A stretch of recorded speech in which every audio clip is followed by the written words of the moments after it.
మిత్రులందరినీ చూడడం చాలా సంతోషంగా ఉంది. మీ ద్వారా ప్రజలకు ఈ 15 రోజులు లేనటువంటి అంశాల్లో కొన్ని అంశాలు మాట్లాడదామని ఈరోజు మీడియా సమావేశం ఏర్పాటు చేయడం జరిగింది. ప్రధానంగా మీరు చూసినట్టయితే ఇప్పుడున్నటువంటి కాంగ్రెస్ ప్రభుత్వం అనుక్షణం కేసీఆర్ గారు జపం చేయడం, అనుక్షణం కేసీఆర్ గారి పరిపాలన బాగాలేదని చెప్పడం తప్పితే మరి వాళ్ళు ప్రజలకు ఏం చేస్తున్నారని మాత్రం ఇప్పటికి కూడా చెప్పడం లేదు. అన్ని రకాలుగా ప్రజల్ని ఫెయిల్ చేసి నిన్న మొన్న వరదలు వస్తే కూడా కనీసం ప్రభుత్వం ఆదుకోలేనటువంటి దయనీయమైనటువంటి పరిస్థితిలో ఉన్నది. అంతేకాదు మేమందరం ఎంపీలుగా పనిచేసినటువంటి అనుభవం ఉంది. కేసీఆర్ గారు అయితే యూరియా కోసం మమ్మల్ని 6 నెలల ముందు నుండి చేజ్ చేసేవాళ్ళు. మీరందరూ వెళ్ళండి, తీసుకురండి, మంత్రుల్ని కలవండి, యూరియా ముందే తెచ్చుకుందాం, స్టాక్ పెట్టుకుందాం అని చెప్పి.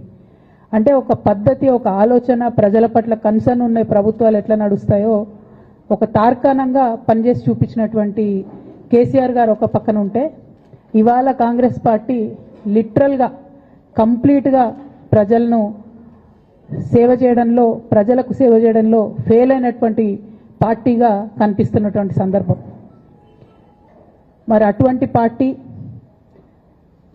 కేసీఆర్ గారు తరతరాలకు తరగని ఆస్తిగా కట్టినటువంటి కాళేశ్వరం ప్రాజెక్టును మరి బద్నాం చేస్తూ, అందులో ఒక చిన్న పార్ట్ మేడిగడ్డ అనేటటువంటిది, మహాసముద్రం లాంటి కాళేశ్వరం ప్రాజెక్టులో మేడిగడ్డ అనేది ఒక చిన్న పార్ట్. ఆ చిన్న పార్టులో ఒక 3 పిల్లర్లు కుంగిపోతే 2.5 ఏండ్ల నుంచి అదే లొలి పెడుతున్నారు. కాళేశ్వరం మొత్తం కూలిపోయింది, కాళేశ్వరం మొత్తం కూలిపోయిందని మాట్లాడుతున్న సందర్భం. ఇక దానికి నిన్న పరాకాష్ఠకు చేరుకున్నది. అసెంబ్లీ వేదికగా అనేక మాటలు కేసీఆర్ గారిని అనడం. నేను కేసీఆర్ గారి కూతురుగా, కేసీఆర్ గారిని దగ్గర నుండి చూసినటువంటి వ్యక్తిగా చెప్తున్నాను. ఫస్ట్ టైం ప్రభుత్వంలోకి రాగానే, అధికారంలోకి రాగానే ఒక 6-7 నెలలు అయితే కేసీఆర్ గారు తన ఆఫీస్ రూమ్లో ఒక టేబుల్ మీద ఒక వాల్ అంతా కూడా పెద్ద టీవీ స్క్రీన్ ఉంటే 6-7 నెలలు కంప్లీట్గా రీసెర్చ్లోనే ఉన్నారు. ఎట్లా నీళ్లు తీసుకురావాలి తెలంగాణకు, ఏం చేయాలి మనం అనేటటువంటి రీసెర్చ్లు ఉన్నారు. అటువంటి వ్యక్తి మీద ఇట్లాంటి నిందలేయడం అన్నది నిజంగా దారుణం. కేసీఆర్ గారికి తిండి ధ్యాస ఉండదు, డబ్బు ధ్యాస ఉండదు, ఉండేది ఒకటే, కేవలం తెలంగాణ ధ్యాస. నేను దాదాపుగా 2006 నుండి యాక్టివ్గా పాలిటిక్స్లో నేను కూడా పాల్గొంటూ వస్తున్నాను, తెలంగాణ ఉద్యమంలో పాల్గొన్నాను.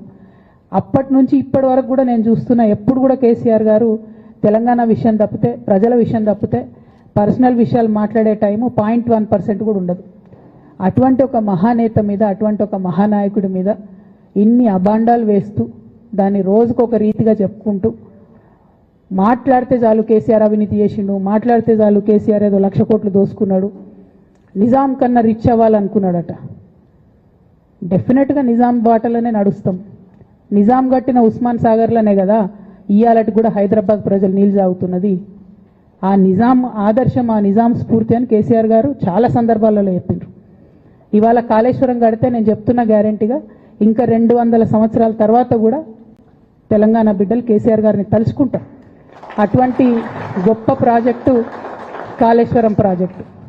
ఆ ప్రాజెక్టు డెప్త్ అర్థం కాక, తెలంగాణ భౌగోళిక స్వరూపం మీకు అర్థం కాక, మీకు తెలంగాణ పట్ల అవగాహన లేక, కేసీఆర్ గారికి ఉన్న నాలెడ్జ్, ఆయన ఎక్స్పీరియన్స్, ఆయన ఉమ్మడి ఆంధ్రప్రదేశ్లో ఆయన అనుభవించినటువంటి వివక్ష, ఇప్పుడున్న ముఖ్యమంత్రి గారు ఉమ్మడి ఆంధ్రప్రదేశ్లో కూడా మనకు వ్యతిరేకంగా పనిచేసినటువంటి వ్యక్తి, ఇప్పటికి కూడా పక్క రాష్ట్రం ఎజెండా అమలు చేసేటటువంటి వ్యక్తి, ఇప్పటికి కూడా అక్కడ బనకచెర్ల కడతా ఉంటే మాట్లాడినటువంటి వ్యక్తి. అటువంటి వ్యక్తి నిన్న పొద్దు నుండి సాయంత్రం వరకు అసెంబ్లీలో కేసీఆర్ గారిని ఎన్ని అనరాని మాటలు అన్నారు, వింటుంటే గుండె తరుక్కపోతూ ఉంది. ఎందుకోసం అనాలి అన్ని మాటలు కేసీఆర్ గారిని? కేవలం రాజకీయ లబ్ధి పొందడానికి మాత్రమే, అంతకుమించి ఏమీ లేదు. ఇదే రేవంత్ రెడ్డి గారు అంతకుముందు ఒక టీవీ ఇంటర్వ్యూలో చెప్పారు, కేసీఆర్ గారికి పైసల మీద ఆశ లేదు, పాపం ఆయనకు మీటింగ్ పెట్టాలంటే కూడా పైసలు ఎప్పుడు కావాలంటే అప్పుడు చూస్తారు ఎక్కడున్నాయని, కానీ అప్పటిదాకా ఆలోచన కూడా చేయరని. మరి అటువంటి కేసీఆర్ గారి మీద ఇంత కుట్రపూరితంగా అభాండాలు ఎందుకు వేస్తున్నారు? వేసేటటువంటి అవకాశం ఎవరిచ్చారు అన్నది కూడా ఇవాళ బీఆర్ఎస్ పార్టీ శ్రేణులు కూడా ఆలోచన చేయాలి, తెలంగాణ ప్రజలు కూడా ఆలోచన చేయాలి. ఎందుకోసం వస్తుంది కేసీఆర్ గారికి అవినీతి మరక, ఎవరి వల్ల అంటింది అలా? అది ఆలోచన చేసుకోవాలి కదా మనం కూడా.